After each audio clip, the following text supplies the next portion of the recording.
Hello hi, എന്തൊക്കെയുണ്ട് എല്ലാവരുടെയും വിശേഷം? സുഖമായിട്ടിരിക്കുന്നു കരുതുന്നു. അപ്പോൾ ഞാൻ കുറേ കാലത്തിന് ശേഷം പിന്നെയും ഒരു വീഡിയോ ആയിട്ട് വന്നേക്കാണ്. പിന്നെ നമ്മുടെ പ്രിലിംസൊക്കെ കഴിഞ്ഞിട്ട് ഏകദേശം 1 വീക്കിനോട് അടുക്കുന്നു അല്ലേ. മറ്റന്നാൾ സൺഡേ ആകുമ്പോഴത്തേക്കും 1 വീക്കായി. ഇപ്പോഴാണ് എല്ലാവരും ചെയ്ത് കഴിഞ്ഞതിന് ശേഷമാണ് ഞാനൊരു വീഡിയോ ആയിട്ട് ഇറങ്ങിയിട്ടുള്ളത്.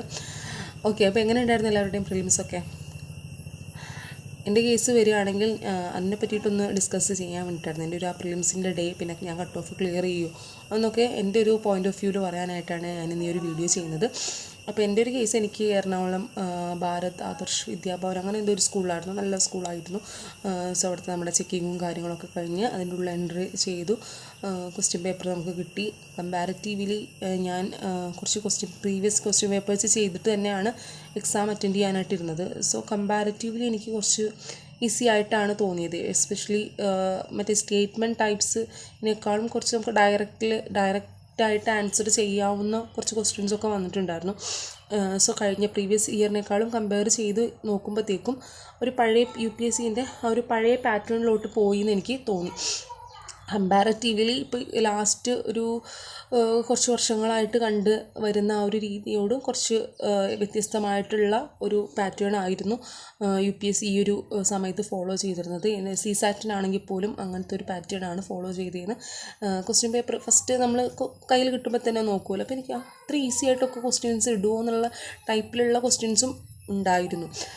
പിന്നെ CSAT ആണെങ്കിൽ പോലും CSAT എനിക്ക് ചെക്ക് ചെയ്തപ്പോഴത്തേക്കും ഞാൻ ക്വാളിഫൈഡ് ആണെന്ന്. ഏറ്റവും ഞാൻ പേടിച്ച് എഴുതിയത് CSAT ആണ്. കാരണം നമുക്ക് GS അത്യാവശ്യം ഈസി പേപ്പർ ആയിരുന്നു. അപ്പോൾ അതുകൊണ്ട് തന്നെ CSAT ടഫ് ആവും എന്ന് ഞാൻ പ്രതീക്ഷിച്ചിട്ടുണ്ടായിരുന്നു. പക്ഷേ CSAT കുഴപ്പമില്ലാണ്ട് ക്വാളിഫൈ ചെയ്യും എന്നാണ് എൻ്റെ ഒരു വിശ്വാസം. പക്ഷേ GS-ലോട്ട് വരുമ്പോഴത്തേക്കും ഫസ്റ്റ് കുറച്ച് ക്വസ്റ്റ്യൻസിലുള്ള ആ ഒരു B ആയിരുന്നു എൻ്റെ കോഡ്. അപ്പോൾ അതിലുള്ള ഒരു കോൺഫിഡൻസ് എനിക്ക് നന്നായിട്ടുണ്ടായിരുന്നു. ആ കോൺഫിഡൻസ് പതുക്കെ കുറയാൻ തുടങ്ങി. പോളിറ്റി, എക്കണോമി, അതുപോലെ ജോഗ്രഫിയിലെ കുറച്ച് പാർട്സൊക്കെ എനിക്ക് അത്യാവശ്യം കുഴപ്പമില്ലാണ്ട് ആൻസർ ചെയ്യാൻ പറ്റിയിട്ടുണ്ടായിരുന്നു. പക്ഷേ ഞാൻ ടോട്ടൽ 100 ക്വസ്റ്റ്യൻസിൽ എനിക്ക് അറ്റൻഡ് ചെയ്യാൻ പറ്റിയത് 65-66 ക്വസ്റ്റ്യൻസ് മാത്രമാണ്. അതിൽ ടൈമില്ലാണ്ടല്ല, കുറേയൊക്കെ ഞാൻ വിട്ടിട്ടുണ്ട്. പിന്നെ കുറച്ചൊക്കെ ഞാൻ ക്വസ്റ്റ്യൻസ് വായിച്ച് പോകുമ്പോഴത്തേക്കും പിന്നെ എഴുതാം, അതായത് എനിക്ക് ഷുവർ അല്ലാത്ത ചില ക്വസ്റ്റ്യൻസ് പിന്നെ എഴുതാമെന്ന് പറഞ്ഞിട്ട് ഞാൻ മാറ്റി വെച്ച കുറച്ച് ക്വസ്റ്റ്യൻസ് ഉണ്ടായിരുന്നു. അതൊന്നും എനിക്ക് ഇപ്പോൾ എത്തിയിട്ട് പിന്നീട് നോക്കാനായിട്ടുള്ള സമയം എനിക്ക് കിട്ടിയില്ല. പിന്നെ പറയുകയാണെങ്കിൽ science and technology, current affairs, ജോഗ്രഫിയിലെ ഒരു ചില പാർട്സ്, എക്കണോമിയിലെ തന്നെ 2-3 ക്വസ്റ്റ്യൻസ് കൺഫ്യൂഷൻ ആയിട്ടുണ്ടായിരുന്നു. അപ്പോൾ അങ്ങനെ കുറച്ച്. പക്ഷേ ഹിസ്റ്ററി, പൊളിറ്റി കുഴപ്പമുണ്ടായിരുന്നില്ല എനിക്ക്. അതിൽ ഞാൻ നോക്കിയപ്പോഴത്തേക്കും എനിക്ക് ഫുൾ സ്കോർ കിട്ടുന്നുണ്ട്. പക്ഷേ ഈ പറയുന്ന കുറച്ച് എസ്പെഷ്യലി സയൻസ് ആൻഡ് ടെക്നോളജി ഞാൻ ഭയങ്കര വീക്കാണ്. എസ്പെഷ്യലി ഞാൻ സയൻസ് ബാക്ക്ഗ്രൗണ്ട് അല്ലാത്ത കാരണം തന്നെ എനിക്ക് ഒട്ടും ഞാൻ അറ്റൻഡ് ചെയ്യാനേ പോയില്ല ക്വസ്റ്റ്യൻസൊക്കെ. സോ ഞാൻ എൻ്റെ ഒരു കട്ട് ഓഫ് നോക്കുമ്പോഴത്തേക്കും എനിക്കൊരു 70-75 എബോവ് പോകുന്നില്ല. പല ക്വസ്റ്റ്യൻ പേപ്പേഴ്സ് ഞാൻ പല ഇൻസ്റ്റിറ്റ്യൂട്ടിൻ്റെ ചെയ്ത് നോക്കി, ഒരു 75 ആണ് വന്ന് നിൽക്കുന്നത്. അതിലും കൂടുതൽ പോകുന്നില്ല. ഇപ്പോൾ പ്രത്യേകിച്ച് നമ്മുടെ ഈ ഒരു ക്വസ്റ്റ്യൻ പേപ്പർ ഈസി ആയ കാരണം തന്നെ എന്തായാലും നമ്മുടെ കട്ട് ഓഫ് ഇൻക്രീസ് ചെയ്യാനായിട്ടുള്ള ചാൻസസ് കൂടുതലാണ്. സോ ഇതാണ് എൻ്റെ ഒരു UPSCൻ്റെ പ്രിലിംസിൻ്റെ ഒരു അവസ്ഥ എന്ന് പറയുന്നത്.